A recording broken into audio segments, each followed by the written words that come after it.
नमस्कार प्रिय दोस्तों, स्वागत है आप सभी का हमारे चैनल कहानियों की दुनिया में। हमारी कहानियों की श्रृंखला का आज ये तीसरी कहानी है। ये कहानी भी मुंशी प्रेमचंद्र जी द्वारा लिखित है और ये कहानी है बड़े घर की बेटी। तो चलिए दोस्तों, प्रारंभ करते हैं अपनी कहानी को। बेनी माधव सिंह गौरीपुर गांव के जमींदार और नंबरदार दोनों थे। उनके पितामह किसी समय बड़े धन धान्य संपन्न थे। गांव का पक्का तालाब और मंदिर, जिनकी अब मरम्मत भी मुश्किल थी, उन्हीं के कीर्ति स्तंभ थे। कहते हैं इस दरवाजे पर हाथी झूमता था।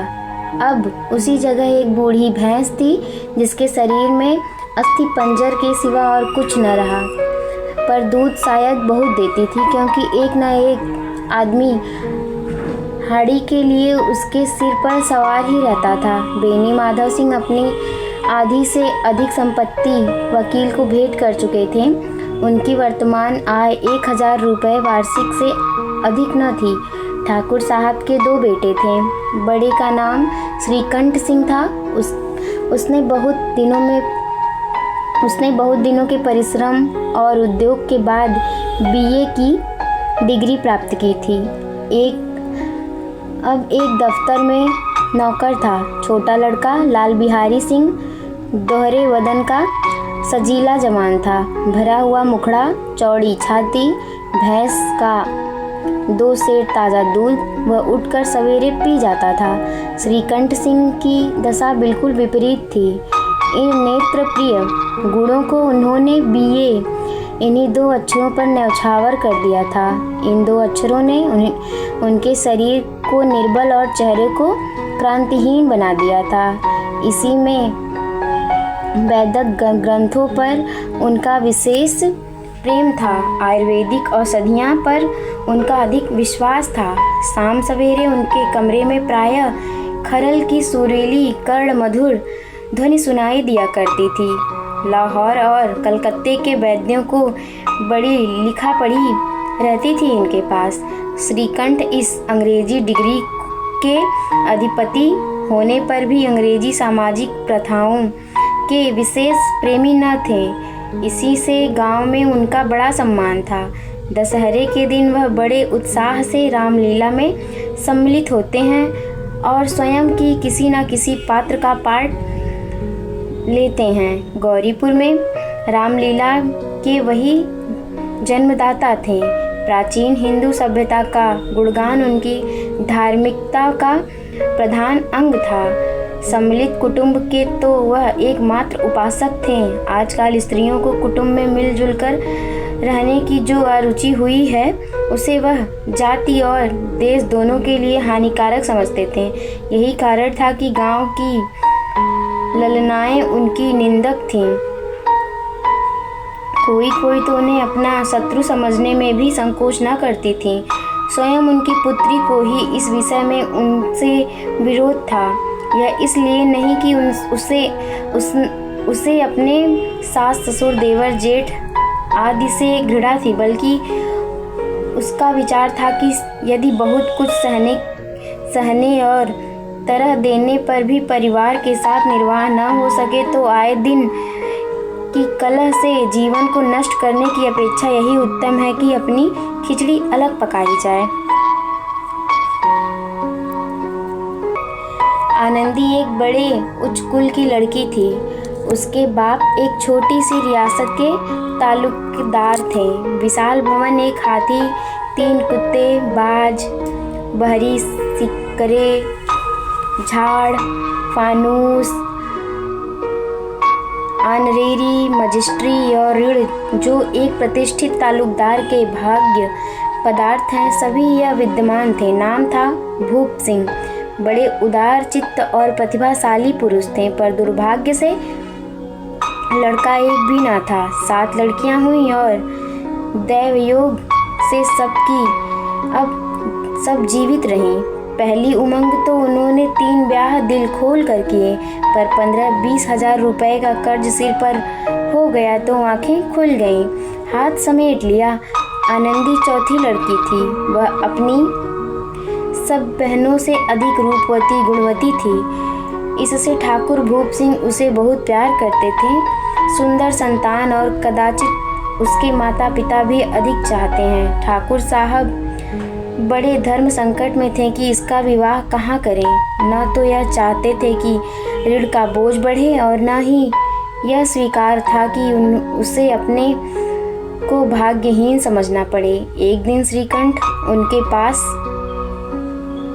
किसी चंदे का रुपया मांगने आए। शायद नगरी प्रचार का चंदा था।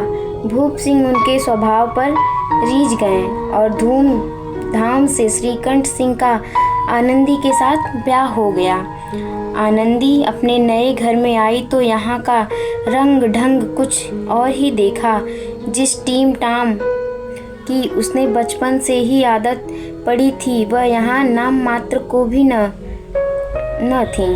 हाथी घोड़े का तो कहना ही क्या, कोई सजी हुई सुंदर बहली तक न थी। रेशमी स्लीपर साथ लाई थी, पर यहाँ बाग कहाँ। मकान में खिड़कियाँ तक न थीं, न जमीन पर फर्श, न दीवार पर तस्वीरें। यह एक सीधा साधा देहाती गृहस्थ का मकान था, किंतु आनंदी ने थोड़े ही दिनों में अपने को इस नई अवस्था में ऐसा अनुकूल बना लिया मानो उसने विलास के समान कभी देखा ही ना हो।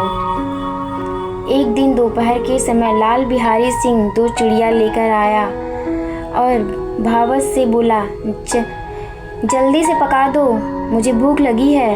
आनंदी भोजन बनाकर उसकी राह देख रही थी। वह नया व्यंजन बनाने बैठी। हांडी में देखा तो घी पाव भर से अधिक न था। बड़े घर की बेटी किफायत क्या जाने। उसने सब घी मांस में डाल दिया। लाल बिहारी खाने बैठा तो दाल में घी न था। बोला, दाल में घी क्यों नहीं छोड़ा? आनंदी ने कहा, घी सब मांस में पड़ गया। लाल बिहारी जोर से बोला, अभी परसों घी आया है, इतना जल्दी उठ गया? आनंदी ने उत्तर दिया, आज तो कुल पाव भर रहा होगा, वह सब मैंने मांस में डाल दिया। जिस तरह सूखी लकड़ी जल्दी से जल उठती है, उसी तरह क्षुधा से बावला मनुष्य जरा सी बात पर तिनक जाता है। लाल बिहारी को भावच की यह डिठाई बहुत बुरी मालूम हुई। तिनक कर बोला, मैके में तो चाहे घी की नदी बहाती हूँ। स्त्री गालियाँ सह लेती हैं, मार भी सह लेती हैं, पर मौके की निंदा उससे नहीं सही जाती। आनंदी मुंह फेर कर बोली, हाथी मारा है।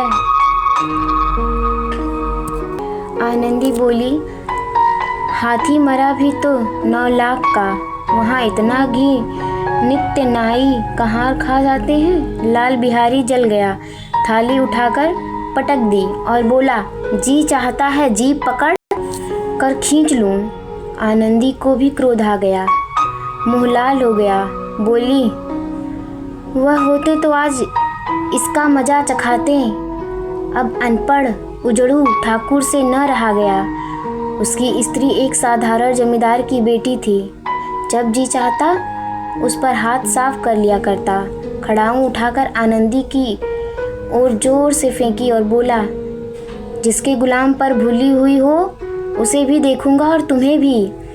आनंदी ने हाथ में खड़ाऊं रोकी, सिर बच गया, पर उंगली में बड़ी चोट आई। क्रोध के मारे हवा में हिलाते पत्ते की भांति कांपती हुई अपने कमरे में आकर खड़ी हो गई। स्त्री का बल और साहस, मान और मर्यादा पति तक है। उसे अपने पति के ही बल और पुरुषत्व का घमंड होता है। आनंदी खून का घूंट पी रही। श्रीकंठ सिंह शनिवार को घर आया। बृहस्पति को यह घटना हुई थी। 2 दिन तक आनंदी को भवन में रही, कुछ न खाया न पिया, उनकी बाट देखती रही। अंत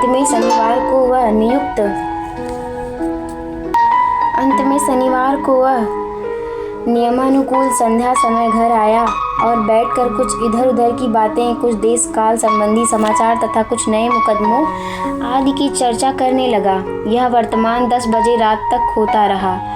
गांव में भद्र पुरुषों को इन बातों में ऐसा आनंद मिलता था कि खाने पीने की भी क्षुधि न रहती थी। श्रीकंठ को पिंड छुड़ाना मुश्किल हो जाता था। ये 2-3 घंटे आनंदी ने बड़े कष्ट से काटे।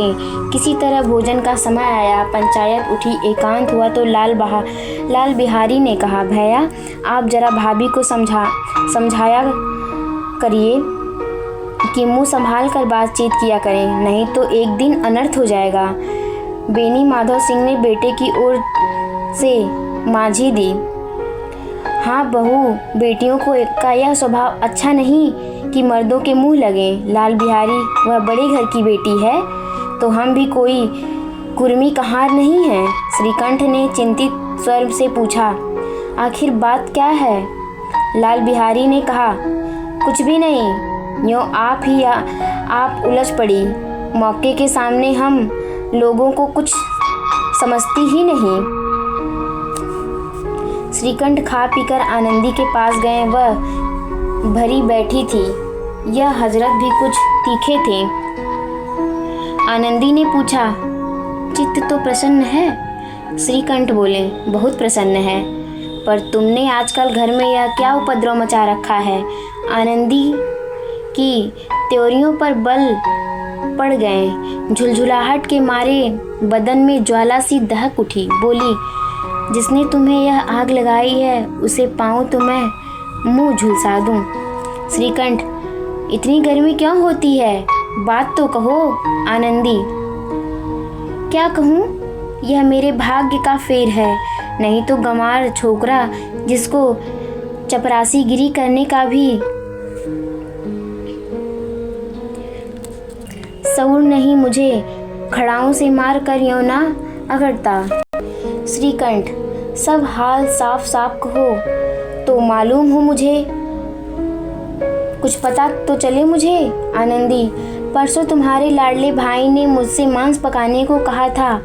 घी हांडी में पाव भर से अधिक न थी, वो मैंने सब मांस में डाल दिया। जब खाने बैठा तो कहने लगा, दाल में घी क्यों नहीं है? बस इसी पर मैके को बुरा भला कहने लगा। मुझसे न रहा गया। मैंने कहा कि वहाँ इतने घी तो नाई कुम्हार खा जाते हैं और किसी को जान भी नहीं पड़ता। बस इतनी सी बात पर इस अन्यासी ने मुझे खड़ाऊं फेंक कर मार दी। यदि हाथ से ना रोकी तो सिर फट जाता। उसी से पूछो मैंने जो कुछ कहा है वह सच है या झूठ। श्रीकंठ की आंखें लाल हो गईं और बोले, यहाँ तक हो गया इस छोकरे का यह साहस। आनंदी स्त्रियों के स्वभावानुसार रोने लगी, क्योंकि आंसू उनकी पलकों पर रहते हैं। श्रीकंठ बड़े धैर्यवान और शांत पुरुष थे। उन्हें कदाचित ही कभी क्रोध आता था। स्त्रियों के आंसू पुरुष की क्रोधाग्नि भड़काने में तेल का काम देते हैं। रात भर करवट बदलते रहे, उपद्रता के कारण पलक तक न झपकी। प्रातःकाल अपने बाप के पास जाकर बोले, दादा अब इस घर में मेरा निवाह न होगा। इस तरह की विद्रोहपूर्ण बातें कहने पर श्रीकंठ ने कितनी ही बार अपने कई मित्रों को आड़े हाथों लिया था, परंतु दुर्भाग्य आज उन्हें स्वयं वे ही बातें अपने मुंह से कहनी पड़ी। दूसरों को उपदेश देना भी कितना सहज है। बेनी माधव सिंह घबरा उठे और बोले, क्यों? श्रीकंठ, इसलिए कि मुझे भी अपनी मान प्रतिष्ठा का कुछ विचार है। आपके घर में अब अन्याय और हठ का प्रकोप हो रहा है। जिनको बड़ों का आदर सम्मान करना चाहिए उनके सिर चढ़ते हैं। मैं दूसरों का नौकर ठहरा घर पर रहता नहीं। यहाँ मेरे पीछे स्त्रियों पर खड़ाऊं और जूतों की बौछार होती है। कड़ी बात तक चिंता नहीं थी। कोई एक की दो कहूँ तो कह लो, वहाँ तक मैं सह सकता हूँ, किंतु यह कदापि नहीं हो सकता कि मेरे ऊपर लात घुसे पड़े और मैं दम ना मारूं। मेरी बाना सिंह कुछ जवाब न दे सके। श्रीकंठ सदैव उनका आदर करते थे। उनके ऐसे तेवर देखकर एक बूढ़ा ठाकुर अवाक रह गया। केवल इतना ही बोला, बेटा तुम बुद्धिमान हो और बुद्धिमान होकर ऐसी बातें करते हो। स्त्रियां इस तरह घर का नाश कर देती हैं, उनको बहुत सिर चढ़ाना अच्छा नहीं। श्रीकंठ, इतना मैं जानता हूँ। श्रीकंठ बोला, इतना मैं जानता हूँ, आपके आशीर्वाद में ऐसा मूर्ख नहीं हूँ। आप स्वयं जानते हैं कि मेरे ही सामने या समझाने बुझाने से इसी गांव में कई बार कई घर संभल गए हैं, पर जिस स्त्री का मान प्रतिष्ठा का ईश्वर के दरबार में उत्तरदाता हूँ, उसके प्रति ऐसा घोर अन्याय और पशुत्तर व्यवहार मुझसे सहा नहीं जा रहा है। आप सच मानिए, मेरे लिए यही कुछ कम नहीं है कि लाल बिहारी को मैं कुछ दंड नहीं देना चाहता। अब बेनी माधव सिंह अपने गरमाए ऐसी बातों और न सुन सके, बोले, लाल बिहारी तुम्हारा भाई है, उससे जब कभी भूल चूक हो उसे कान पकड़ो।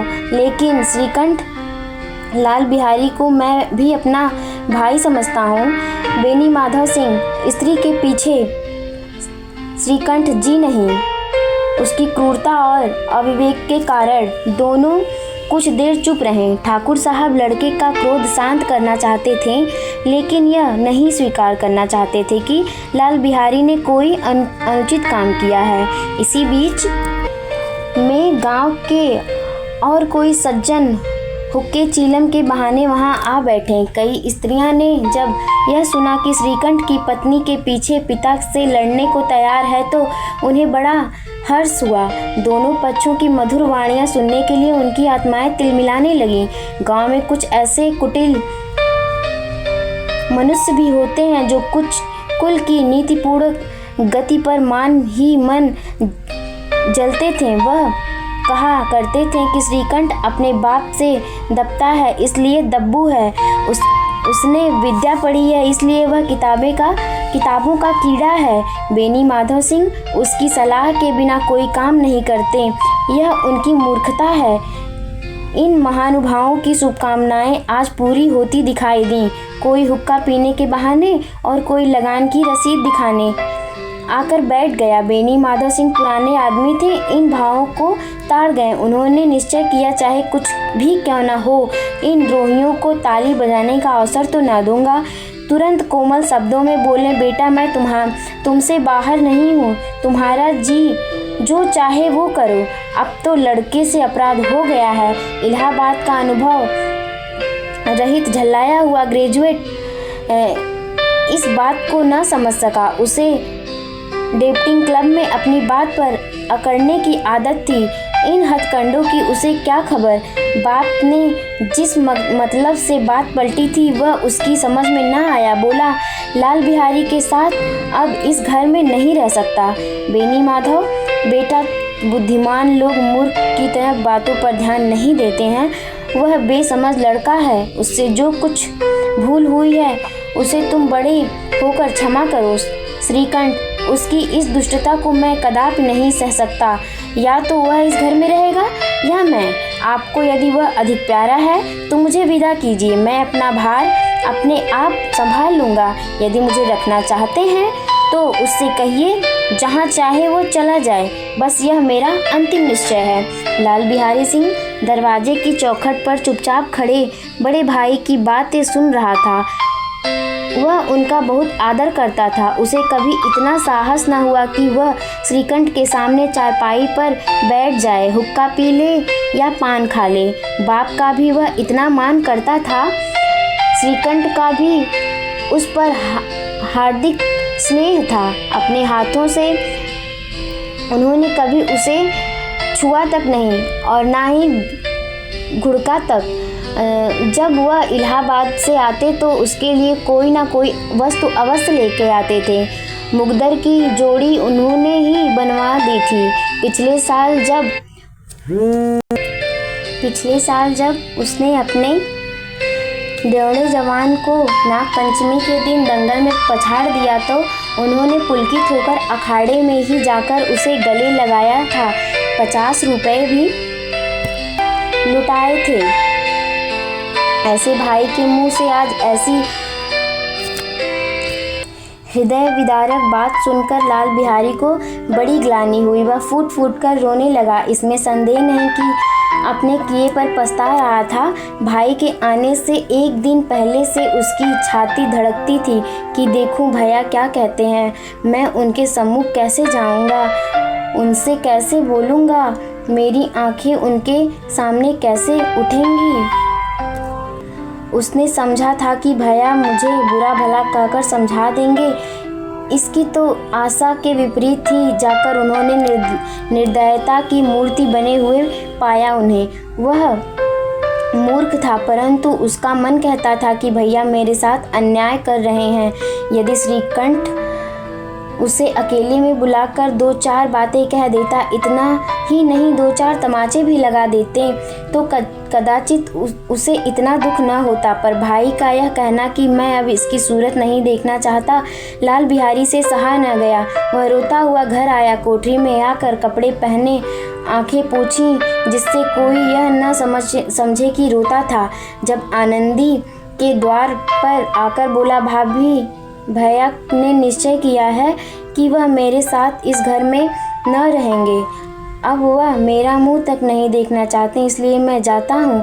उन्होंने फिर न दिखाऊंगा, न वो मेरा मुंह देख पाएंगे। मुझसे जो कुछ अपराध हुआ है उसे क्षमा करना। यह कहते कहते लाल बिहारी का गला भर आया। जिस समय लाल बिहारी सिंह सिर झुकाए आनंदी के द्वार पर खड़ा था, उसी समय श्रीकंठ की आंखें लाल किए हुए बाहर से आए भाई को खड़ा देखे तो घृणा से आंखें फेर ली और कतरा कर निकल गए, मानो उसकी परछाई से दूर भागते हों। आनंदी ने लाल बिहारी की सिसकियां तो सुनी, लेकिन जब मन में पछता रही थी, वह स्वभाव से इतनी दयावती थी, उसे इसका तनिक भी ध्यान न था कि इस बात को वो इतना बढ़ा देंगे। वह मन ही मन अपने पति पर झुल्ला रही थी कि यह इतने गर्म क्यों होते हैं। उस समय यह भय भी लगा हुआ था कि कहूँ मुझसे इलाहाबाद चलने को कहें तो मैं कैसे कहूँगी और क्या करूँगी। इस बीच में जब उसने लाल बिहारी को दरवाजे पर खड़े यह कहते सुना कि अब मैं जाता हूँ, मुझसे जो कुछ अपराध हुआ क्षमा करना, तो उसका रहा सहा क्रोध भी पानी पानी हो गया। वह रोने लगी। मन का मैल धोने के लिए नयन जल से उपयुक्त और कोई वस्तु नहीं। श्रीकंठ को देखकर आनंदी ने कहा, लाला बाहर खड़े बहुत रो रहे हो। श्रीकंठ, तो मैं क्या करूं? आनंदी, भीतर बुला लो, मेरी जीभ में आग लगे, मैंने कहाँ से झगड़ा उठाया। श्रीकंठ, मैं ना बुलाऊंगा। आनंदी, पछताओगे, उन्हें बहुत ग्लानि हुई, ऐसा न हो कि कहीं चल दें। श्रीकंठ न उठे। इतने में लाल बिहारी ने फिर कहा, भाभी भैया से मेरा प्रणाम कह दो, वह मेरा मुंह नहीं देखना चाहते, इसलिए मैं अपना मुंह उन्हें नहीं दिखाऊंगा। लाल बिहारी इतना कहकर लौट पड़ा और शीघ्रता से दरवाजे की ओर बढ़ा। अंत में आनंदी कमरे से निकल गई और हाथ पकड़ लिया। लाल बिहारी ने पीछे मुड़कर देखा, आंखों में आंसू भरे बोला, मुझे जाने दो। आनंदी, कहाँ जाते हो? लाल बिहारी, जहाँ कोई मेरा मुंह ना देखे। आनंदी, मैं ना जाने दूंगी। लाल बिहारी, मैं तुम लोगों के साथ रहने योग्य नहीं हूँ। आनंदी, तुम्हें मेरी सौगंध, अब एक पग भी जो आगे बढ़ाया। लाल बिहारी, जब तक मुझे यह मालूम ना हो जाए कि भैया का मन मेरे प्रति और मेरी तरफ से साफ हो गया है, तब तक मैं इस घर में कदापि ना रहूँगा। आनंदी, मैं ईश्वर को साक्षी देकर कहती हूँ कि तुम्हारी ओर से मेरे मन में तनिक भी मैल नहीं है। अब श्रीकंठ